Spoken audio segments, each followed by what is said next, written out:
दोस्तों आज के इस वीडियो के अंदर आप सीखेंगे कि मोटर कहीं खराब तो नहीं है, वो कैसे चेक करेंगे।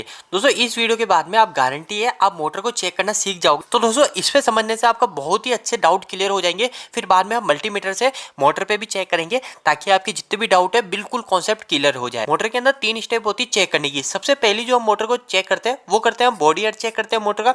उसके बाद में दोस्तों हम चेक करते हैं कंटिन्यूटी टेस्ट जो कि वाइंडिंग का आपस में होता है। थर्ड चेक करते हैं मोटर का रेजिस्टेंस। तो दोस्तों ये तीनों बहुत ही इंपॉर्टेंट है किसी भी मोटर को चेक करने के लिए। तो एक एक करके तीनों को कवर कर देता हूं मैं, फिर बाद में हम प्रैक्टिकल की बात करेंगे। तो आपने मोटर की कनेक्शन प्लेट देखी होगी, वो कनेक्शन प्लेट कुछ इस तरीके की होती है। ये 3 फेज मोटर की है, ठीक है। 3 फेज की मोटर की हम बात करेंगे, 3 फेज मोटर को कैसे चेक किया जाता है। तो 3 फेज मोटर की कनेक्शन प्लेट कुछ इस तरीके की होती है। उसमें 1 2 3 4 5 6 टर्मिनल होते हैं। तो दोस्तों क्या होते हैं 6 टर्मिनल, वो मैं आपको बताता हूँ। सिंपल सी बात यह है कि हमारे जो 3 फेज मोटर है तो उसका मतलब यह है कि इसके अंदर 3 वाइंडिंग होती है। 3 वाइंडिंग का अर्थ दोस्तों, जैसे 3 वाइंडिंग होती है, 3 वाइंडिंग का मतलब 3 तार है लंबे लंबे, और इन 3 तार को लपेट के हमारी मोटर के अंदर डाल दिया। बहुत ही सिंपल होता है दोस्तों मोटर को चेक करना, कोई बड़ी बात नहीं है।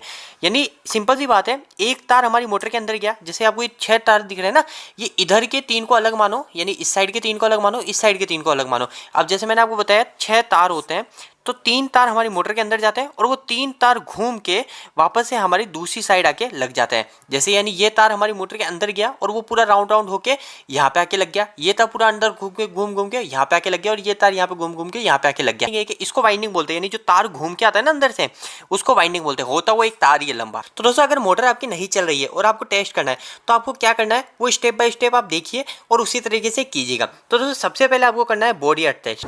तो दोस्तों इस मोटर को हम 3 तरीके से टेस्ट करते हैं, वो तीनों हमको आने चाहिए। तो दोस्तों ये एक 7.5 HP की ABB कंपनी की मोटर है और हम इसको चेक करते हैं। तो दोस्तों सबसे पहले हम जो मोटर को चेक करेंगे, इसके अंदर 3 वाइंडिंग होती है। तीनों वाइंडिंग को ये मोटर बॉडी अर्थ तो नहीं है वो हम चेक करेंगे। तो दोस्तों बॉडी अर्थ चेक करने के लिए आप सबसे पहले जो मल्टीमीटर है, इस मल्टीमीटर के अंदर हम इस मल्टीमीटर के जो नॉब है, इस नॉब को हम बजर पे लाएंगे। यहाँ पे आपको दिख रहा होगा बजर, इस बजर पे हम मल्टीमीटर के नॉब को लाएंगे। तो इस बजर पे मैंने इसको लगा दिया। तो अब क्या होगा इससे, तो दोस्तों इससे ये होगा, जब भी मैं इन दोनों वायर को शॉर्ट करूंगा तो यहाँ पे मेरे इस मल्टीमीटर में से कुछ साउंड आएगी। अभी आपको साउंड क्लियर नहीं पाएगा, तो दोस्तों यहाँ पे जो वैल्यू है, यहाँ पे वैल्यू चेंज हो जाएगी। अभी देखिए जैसे मैं इसको टच करता हूँ तो यहाँ पे वैल्यू चेंज होती है, और वापस हटाता हूँ तो वापस से वैल्यू 0 हो जाती है। तो दोस्तों इससे क्या, हम सबसे पहले मोटर की बॉडी अर्थ चेक करेंगे, कहीं मोटर की कोई वाइंडिंग आपस में कहीं बॉडी पे तो अर्थ नहीं है। तो बॉडी पे अर्थ करने पर भी हमारी मोटर बार बार ट्रिप हो रही होती है। तो दोस्तों हम क्या करेंगे, जो 6 टर्मिनल है, 6 टर्मिनल पे एक वायर को हम कोई से भी एक टर्मिनल पे लगा देंगे और दूसरे वायर को हम एक बॉडी पे लगाएंगे। तो ये बॉडी पे हमने यहाँ पे लगा दिया, तो हमारी मोटर में कोई भी, हमारे मल्टीमीटर में कोई भी रीडिंग नहीं आ रही है। तो मतलब हमारी ये जो वाइंडिंग का सिरा है,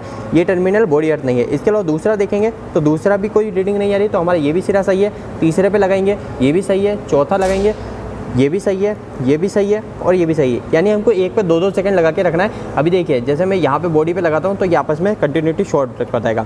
तो देखिए अभी मैंने क्या लगा रखा है, कनेक्शन प्लेट के बोल्ट पे लगा रखा है, जिससे हमारे कंटिन्यूटी दिखा रहा है। तो दोस्तों ऐसे हमको कंटिन्यूटी चेक करनी है, कहीं ये मोटर बॉडी अर्थ तो नहीं है। तो हमको सबसे पहले बॉडी अर्थ चेक करना है, उसके बाद में दोस्तों वाइंडिंग ओपन टेस्ट चेक करना है। तो दोस्तों वाइंडिंग ओपन टेस्ट क्या होता है, इसको कंटिन्यूटी टेस्ट भी बोला जाता है, ये वाइंडिंग की कंटिन्यूटी कहलाती है। अब इसके बाद में दोस्तों हम इस वाइंडिंग को चेक करते हैं कि आपस में दोनों जो वाइंडिंग है, ये वाइंडिंग बीच में से ब्रेक तो नहीं हो गई। यानी जैसे क्या होता है दोस्तों, ये एक तार है, ये तार पूरी मोटर में लपेट के आता है, तो यही तार यहाँ पे बराबर आ रहा है नहीं, वो हमको चेक करना पड़ेगा। तो इसको बोलते हैं दोस्तों वाइंडिंग कंटिन्यूटी। तो वाइंडिंग कंटिन्यूटी भी हम इसमें ही चेक करते हैं, ये बजर के साइन भी चेक करेंगे। इससे 2 चीज़ें चेक हो जाएगी। इससे तो एक चीज़ ये चेक होगी हमारे आपस में दोनों वाइंडिंग कहीं शॉर्ट तो नहीं है, और दूसरी चीज़ हमारी वाइंडिंग जो है पूरी कंटिन्यूटी आ रही है नहीं आ रही।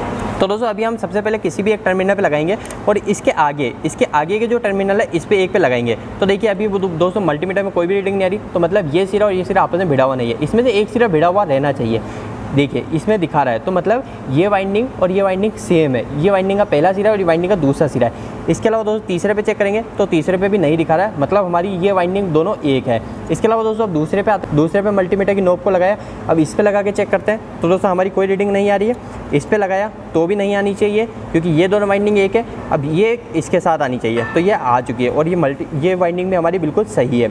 इसके बाद में दोस्तों मैं तीसरे पे लगाता हूँ और तीसरे पे भी हम तीनों पे एक एक करके चेक करेंगे। तो दोस्तों इस पर चेक करा, नहीं आनी चाहिए, इस पर भी नहीं आनी चाहिए और इस पर हमारी कंटिन्यूटी दिखानी चाहिए और ये दिखा रही है। मतलब हमारी जो तीनों वाइंडिंग है वो तीनों वाइंडिंग आपस में कनेक्ट है, तो तीनों वाइंडिंग हमारी आपस में कहीं पे भी ब्रेक नहीं है, ये हमको पता चल गया। इसके बाद में दोस्तों हम चेक करते हैं रेजिस्टेंस टेस्ट। तो रेजिस्टेंस टेस्ट में क्या होता है, रेजिस्टेंस टेस्ट एक बहुत ही इंपॉर्टेंट होता है। ये हम ये चेक करते हैं हमारी ये जो वाइंडिंग है, जैसे मैंने भी आपको बताया 3 वाइंडिंग होती है, 1 2 3। जैसे हम मानते हैं कि रेजिस्टेंस आया 3.5 ओहम, ठीक है, दूसरे का आया 3.4 ओहम और तीसरे का आया 3.5 ओहम, यानी तीनों का रेजिस्टेंस बिल्कुल सेम आया, लगभग सेम आया। पर दोस्तों कभी कभी ऐसा भी हो जाता है, जैसे रेजिस्टेंस का 3.5 आ रहा है, इसको आ गया 2.4 या फिर इसका भी आ गया 2.4, यानी रेजिस्टेंस अनबैलेंस हो गया। तो उस समय दोस्तों हमारी मोटर जो है वो ख़राब होने की 100% चांस है। उस समय हमको उस मोटर को खोल के उसको वायरनेस करना चाहिए अच्छे से, फिर बाद में उस मोटर को फिट करना चाहिए। अब दोस्तों एक और चीज़ होती है, वो हमारी मोटर की एफिशिएंसी के ऊपर भी निर्भर करती है, वो होता है दोस्तों इस मोटर का रेजिस्टेंस चेक। तो हमको मोटर का रेजिस्टेंस चेक करना चाहिए, रेजिस्टेंस कितना आना चाहिए उसके ऊपर मैं एक डिटेल वीडियो बना दूंगा, आप मुझे नीचे कमेंट बॉक्स में कमेंट करके बताइएगा। अभी हम चेक करेंगे कि आपस में तीनों का जो रेजिस्टेंस है वो रेजिस्टेंस आपस में डिफरेंस तो नहीं है, क्योंकि रेजिस्टेंस हमेशा सेम आनी चाहिए तीनों वाइंडिंग का। अगर ज़्यादा अनबैलेंस है तो हमारी मोटर क्या बराबर एफिशिएंसी नहीं देगी और हमारी मोटर बाद में जाके ख़राब हो जाएगी। तो दोस्तों अब मैं इस मल्टीमीटर को रेजिस्टेंस पे सेट करता हूँ। तो रेजिस्टेंस का साइन ये है, यहाँ पे ओम बना हुआ है और ये इसको मैंने इसकी नोब को रेजिस्टेंस पे कर दिया, ठीक है।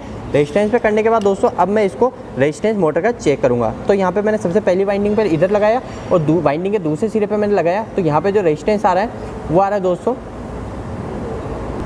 तो दोस्तों जो मेरा रेजिस्टेंस आ रहा है वो आ रहा है 3.7 ओम। इसके बाद में दोस्तों मैं दूसरी वाइंडिंग पे लगाऊँ, दूसरी वाइंडिंग के ये सिरा और इस पे लगाता हूँ। तो दोस्तों जो मेरा रेजिस्टेंस आता है वो आता है 3.5, 3.3, ये धीरे धीरे डाउन हो रहा है और ये 3.3 ओम आ गया। तीसरे पे लगाता हूँ दोस्तों, तो यहाँ पे सिरा लगाया और यहाँ पे लगाया, तो मेरा जो रेजिस्टेंस आता है वो आता है दोस्तों 3.3 ओम। तो दोस्तों लगभग तीनों का जो रेजिस्टेंस है वो तीनों का रेजिस्टेंस सेम है, मतलब मेरी मोटर बिल्कुल परफेक्ट और बिल्कुल ओके है। तो दोस्तों अब हम इसको 3 फेज सप्लाई देके ट्रायल लेके चेक कर सकते हैं और अगर ये मोटर बिल्कुल सही एम्पियर लेती है तो इस मोटर को हम प्लांट में वर्किंग में ले सकते हैं। तो दोस्तों आई होप कि आपको ये वीडियो सही लगा होगा। अगर वीडियो अच्छा लगा हो तो वीडियो को लाइक जरूर कीजिएगा।